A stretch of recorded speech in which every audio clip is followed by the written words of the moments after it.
Monday, Tuesday, Wednesday, Wednesday, Wednesday. Again? Wednesday. I feel like we've done this before. Wednesday. Does anybody else notice this? Wednesday. How do I break this time loop?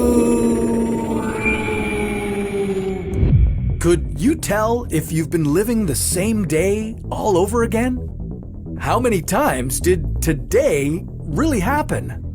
And if you were trapped in a loop, how would you get out of it?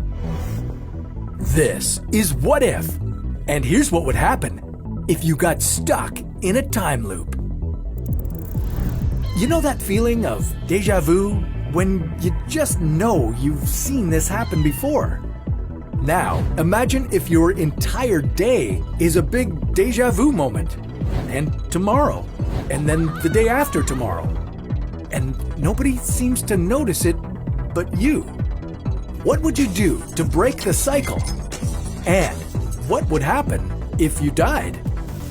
I understand you've got a lot of questions, but before we start, I'd like to introduce you to some mind-blowing science. As weird science theories often do, this one starts with Albert Einstein's theory of general relativity. Basically, the idea is that the three dimensions of space and a dimension of time are joined together in a continuum called space-time. Gravity can bend this space-time, which theoretically makes time travel possible. That is, if you have access to a big enough black hole or to a time machine like a Tipler cylinder. We included instructions on how to build one in another video. You might want to check that out. Without getting into too much detail, a time machine like a Tipler cylinder could create a closed time-like curve. In this system, a particle could go back in time to where it started. We don't understand quantum physics enough to know if these closed time-like curves could or couldn't exist, but for the sake of this scenario, we'll assume they are possible and are a result of space-time folding upon itself. What would this mean for you? Well, for one thing, you could travel back into yesterday and start your day all over again. In that case, reliving the same day again wouldn't be surprising to you. You'd be in control of when to go back to the future. And if you die during one of those travels, you wouldn't wake up in your bed the morning before. That would be the real end for you. But you wouldn't be restricted to only going back to yesterday.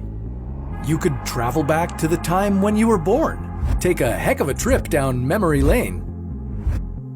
No matter how far in the past you went, you wouldn't change it in any way. You wouldn't create any paradoxes like killing your yesterday's self or whatever else you might come up with. Ironically, what's preventing you from creating any time paradoxes is called a predestination paradox. In a closed time-like curve, when you travel to the past, you've always been part of that past. Your presence wouldn't change a thing. At the same time, if you find yourself reliving yesterday, that could mean that somebody put you in a time machine and sent you one day back. In that case, you should just go on with your day till it's over, and the next day, you'd be living in tomorrow. If you want to geek out on time traveling, here's some food for thought. Maybe closed time-like curves aren't closed at all. What if, instead, an alternate timeline would appear every time you traveled to the past? Then, you'd continue living in an alternate universe, and you wouldn't be able to go back to your original one, unless you open some kind of portal to a parallel world. But that's a story for another What If. And if you want to learn more about time loops and closed time-like curves, check out our What If Discussed episode, where we welcomed Danny Rubin, the screenwriter of the ultimate time loop movie, Groundhog Day.